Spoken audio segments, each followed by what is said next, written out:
Hi friends, പുതിയൊരു വീഡിയോയിലേക്ക് എല്ലാവർക്കും വീണ്ടും സ്വാഗതം. എല്ലാവർക്കും സുഖമാണെന്ന് വിചാരിക്കുന്നു.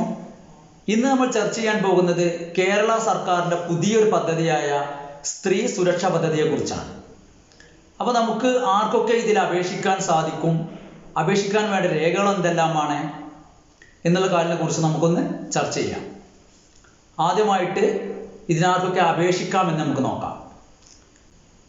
35 വയസ്സിനും 60 വയസ്സിനും ഇടയിലുള്ള സ്ത്രീകൾക്ക് ഈ സ്കീമിന് അപേക്ഷിക്കാൻ സാധിക്കുകയുള്ളൂ എന്നുള്ള കാര്യം പ്രത്യേകം ശ്രദ്ധിക്കുക.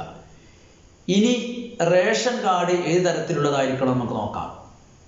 മഞ്ഞ നിറത്തിലുള്ള റേഷൻ കാർഡ് ഉള്ളവർക്കും അതുപോലെ തന്നെ പിങ്ക് നിറത്തിലുള്ള റേഷൻ കാർഡ് ഉള്ളവർക്ക് മാത്രമേ ഈ സ്കീമിൽ അപേക്ഷിക്കാൻ സാധിക്കുകയുള്ളൂ. എന്ന് പറഞ്ഞാൽ വെള്ള റേഷൻ കാർഡ്, നീല റേഷൻ കാർഡ് ഉള്ളവർക്ക് ഈ സ്കീമിൽ അപേക്ഷിക്കാൻ സാധിക്കുകയില്ല എന്നുള്ള കാര്യം പ്രത്യേകം ശ്രദ്ധിക്കുക. മഞ്ഞക്കാർഡ് എന്ന് പറയുമ്പോൾ AAY അന്ത്യോദയ അന്ന യോജന എന്നാണ് AAYൻ്റെ ഫുൾ ഫോം. ഞാൻ കൂടുതലൊന്ന് പറഞ്ഞതേ ഉള്ളൂ. അതുപോലെ തന്നെ പിങ്ക് കാർഡിന് സർക്കാർ പറയുന്ന പേര് PHH എന്നാണ്. PHH അഥവാ പ്രയോറിറ്റി ഹൗസ് ഹോൾഡ്, അല്ലാതെ പീൻ്റെ ഫുൾ ഫോം പിങ്ക് എന്നല്ല കേട്ടോ. ഞാൻ കൂടുതലൊന്ന് പറഞ്ഞതേ ഉള്ളൂ.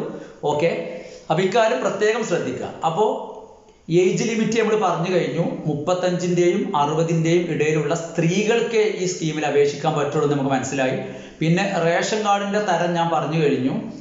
മഞ്ഞ നിറത്തിലുള്ള റേഷൻ കാർഡുള്ള ആളുകൾക്കും പിങ്ക് നിറത്തിലുള്ള റേഷൻ കാർഡുള്ള ആളുകൾ അഥവാ സ്ത്രീകൾക്കും മാത്രമേ ഇത് സ്കീമിൽ അപേക്ഷിക്കാൻ സാധിക്കുള്ളൂ എന്ന് നമ്മൾ പറഞ്ഞു കഴിഞ്ഞു. അപ്പോൾ ആ സംശയങ്ങൾക്ക് മാറിയിട്ടുണ്ടാവും. ഓക്കെ, ഇനി ഇതിൻ്റെ മറ്റ് മാനദണ്ഡങ്ങൾ നമുക്ക് പരിശോധിക്കാം. മറ്റേതെങ്കിലും സ്കീമിൽ നമുക്ക് പെൻഷൻ ലഭിക്കുന്നുണ്ടെങ്കിൽ അവർ മഞ്ഞക്കാർഡായാലും ഇനിയിപ്പോൾ ചുവപ്പ് കാർഡായാലും വേറെ സ്കീമിൽ അംഗങ്ങളാണെങ്കിൽ അവർക്കൊരിക്കലും ഈ സ്കീമിൽ അപേക്ഷിക്കാൻ സാധിക്കുകയില്ല. ഒന്നും കൂടി തെളിയിച്ച് പറഞ്ഞു കഴിഞ്ഞാൽ, അതായത് ഇപ്പോൾ 35 വയസ്സിൻ്റെയും 60 വയസ്സിൻ്റെയും ഇടയിലുള്ള ധാരാളം സ്ത്രീകൾ വികലാംഗ പെൻഷൻ വാങ്ങുന്ന സ്ത്രീകളുണ്ട്. അതുപോലെ തന്നെ വിധവ പെൻഷൻ വാങ്ങുന്നവരുണ്ട്, വികലാംഗ പെൻഷൻ വാങ്ങുന്നവരുണ്ട്, മറ്റ് ക്ഷേമനിധിയിൽ നിന്ന് ലഭിക്കുന്ന പെൻഷൻ വാങ്ങുന്ന ആളുകളൊക്കെ ഉണ്ട്. അപ്പോൾ അവർക്കൊന്നും ഒരു കാരണവശാലും ഈ സ്കീമിൽ വീണ്ടും അപേക്ഷിക്കാൻ സാധിക്കുകയില്ല എന്നുള്ള കാര്യം പ്രത്യേകം ശ്രദ്ധിക്കുക.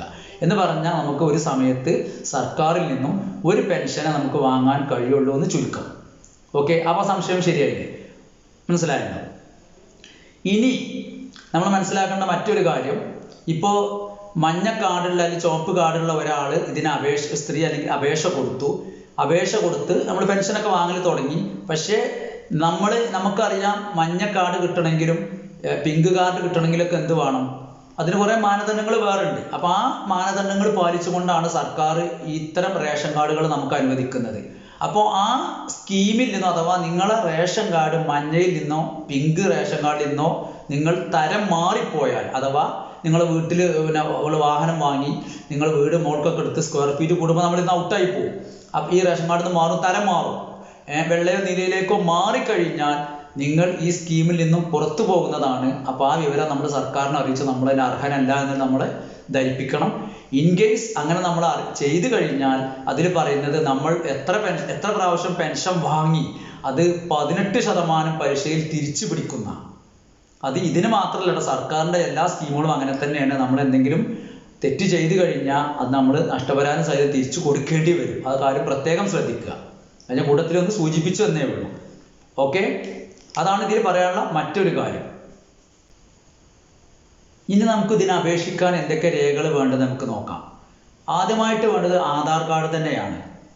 ആധാർ കാർഡ് ഇതിന് നിർബന്ധമാക്കാനുള്ള പ്രധാന കാരണം, ഇനി എല്ലാ വർഷവും നിങ്ങൾ മസ്റ്ററിങ് ചെയ്യേണ്ടി വരും. അപ്പം നിങ്ങൾ വീട്ടിൽ ഉപ്പയോ ഉമ്മയോ അല്ലെങ്കിൽ അച്ഛനോ അമ്മയോ ഒക്കെ മറ്റാരെങ്കിലും സഹോദരന്മാർ ഒക്കെ പെൻഷൻ വാങ്ങുന്നവരുണ്ടെങ്കിൽ നിങ്ങൾക്കറിയാം അവരൊക്കെ എല്ലാ വർഷവും മസ്റ്ററിങ് ചെയ്യാൻ വേണ്ടി അക്ഷയയിലേക്ക് പോകും. നിങ്ങൾ ശ്രദ്ധിച്ചിട്ടുണ്ടാവും. അപ്പോൾ അതുപോലെ തന്നെ ആ വാർഷിക മസ്റ്ററിങ് നിങ്ങളും ചെയ്യേണ്ടി വരും എന്നാണ് അവരുടെ സർക്കുലറിൽ പറയുന്നത്. കാരണം അതിൻ്റെ ഇടയിൽ ആളുകൾ മരണപ്പെടാം. അപ്പോൾ അവർ ജീവിച്ചിരിപ്പുണ്ട് എന്നുള്ള പ്രക്രിയക്ക് സർക്കാർ പറയുന്ന പേരാണ് മസ്റ്ററിങ്. അപ്പോൾ അത് നിർബന്ധമായിട്ടും എല്ലാ വർഷവും സർക്കാർ പറയുന്ന സമയത്ത് ചെയ്യേണ്ടി വരും എന്ന് അതിൻ്റെ സർക്കുലറിൽ പറയുന്നുണ്ട്. ഓക്കെ, അപ്പോൾ അക്കാര്യം പ്രത്യേകം ശ്രദ്ധിക്കുക. അപ്പോൾ ആധാർ കാർഡ് നിർബന്ധമാണ് എന്ന് മനസ്സിലാക്കുക. രണ്ടാമത് വേണ്ടത്, നിങ്ങൾക്ക് 35 വയസ്സിൻ്റെയും 60 വയസ്സിൻ്റെ ഇടയിലാണ് നിങ്ങൾ ഉള്ളതെന്ന് അറിയണമെങ്കിൽ എന്ത് വേണം? നമുക്കൊരു ഏജ് പ്രൂഫ് നിങ്ങളെ വയസ്സ് തെളിയിക്കുന്ന ഒരു രേഖ വേണം. അതിൽ സർക്കാർ പറയുന്നത് ആ ലിസ്റ്റിൽ ആധാർ കാർഡ് പറയുന്നില്ല. അതിൽ പറയുന്നത് ഒന്നെങ്കിൽ ജനന സർട്ടിഫിക്കറ്റ്, ബർത്ത് സർട്ടിഫിക്കറ്റ്. രണ്ടാമത് പറയുന്നത് പാസ്പോർട്ട് ഉണ്ടെങ്കിൽ അത് പറ്റും. പിന്നെ സ്കൂൾ സർട്ടിഫിക്കറ്റ് ഉള്ളവർക്ക് അത് ഉപയോഗിക്കാം. SLC അല്ലെങ്കിൽ SLCൻ്റെ താഴെയുള്ള ക്ലാസ് ആയാലും 8ാം ക്ലാസ് 9ാം ക്ലാസ് നമ്മളെ സ്കൂൾ എക്സ്ട്രാക്റ്റ് ഉള്ള സ്കൂൾ സർട്ടിഫിക്കറ്റ് അത് ഉപയോഗിക്കാം. അല്ലെങ്കിൽ ഡ്രൈവിംഗ് ലൈസൻസ്. ഇത്രയും രേഖകൾ നമുക്ക് ഏജ് പ്രൂഫായിട്ട്, അല്ലെങ്കിൽ എനിക്ക് എത്ര വയസ്സ് 35-നും 60-ൻ്റെ ഇടയിലാണ് എൻ്റെ പ്രായം എന്ന് തെളിയിക്കുന്നതിന് നമുക്ക് ഉപയോഗിക്കാവുന്നതാണ്. ഇനി ഒരാൾക്ക് ഈ രേഖകളൊന്നും ഇല്ല എന്ന് വെക്കുക. കാരണം പൊതുവെ എല്ലാവർക്കും ഉള്ളത് ആധാറാണ്. അപ്പോൾ ചില സ്ഥലങ്ങളിലൊന്നും ആധാർ ഒരു ഏജ് പ്രൂഫായിട്ട് ഇപ്പോൾ എടുക്കൂല, നമ്മളെ വയസ്സ് തെളിയിക്കുന്ന രേഖയായിട്ട് പരിഗണിക്കുന്നില്ല.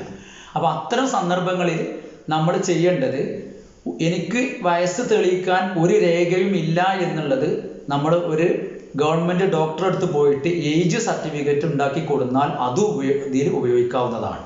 അതാണ് സർക്കാർ പറയുന്നത്. ഓക്കെ, അപ്പോൾ അക്കാര്യം പ്രത്യേകം ശ്രദ്ധിക്കുക. പിന്നെ നമുക്ക് വേണ്ടത് ഒരു ബാങ്ക് അക്കൗണ്ടാണ്. നമ്മൾ ഏത് ബാങ്ക് അക്കൗണ്ടാണ് കൊടുക്കുന്നത് അതിലേക്കാണ് നമ്മളെ ഈ 1000 രൂപ ക്രെഡിറ്റ് ആവുക കേട്ടോ. ഇതിൽ വരുന്ന എമൗണ്ട് എന്ന് പറയുന്നത് എല്ലാ മാസവും 1000 രൂപയാണ്. അതേ പറയാൻ വിട്ടുപോയതാണ്. എല്ലാ മാസവും 1000 രൂപയാണ് വരിക എന്നാണ് പറയുന്നത്. ഓക്കെ, അപ്പോൾ ഇക്കാര്യം പ്രത്യേകം ശ്രദ്ധിക്കുക.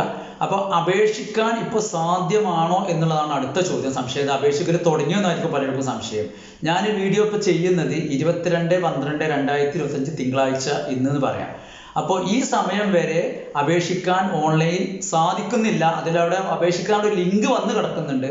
പക്ഷെ നമുക്കത് ക്ലിക്ക് ചെയ്തിട്ട് മുന്നോട്ട് അഥവാ ഫോർവേഡ് ചെയ്യാൻ കഴിയുന്നില്ല, അപേക്ഷ സമർപ്പിക്കാൻ കഴിയുന്നില്ല. എങ്കിലും നമുക്ക് കൂടുതൽ അതിനെക്കുറിച്ച് ഇനി പറയാൻ സാധിക്കുള്ളൂ എന്ന കാര്യം പ്രത്യേകം ശ്രദ്ധിക്കുക. എന്തായാലും 2-3 ദിവസത്തിനുള്ളിൽ ഈ സൈറ്റ് പൂർണ്ണമായിട്ടും സജ്ജമാകും എന്നാണ് നമ്മൾ മനസ്സിലാക്കുന്നത്. കാരണം കണ്ടമാനം എൻക്വയറികൾ നമുക്ക് വരുന്നുണ്ട് ഇത് സ്റ്റാർട്ട് ചെയ്തോ ചോദിച്ചിട്ട്.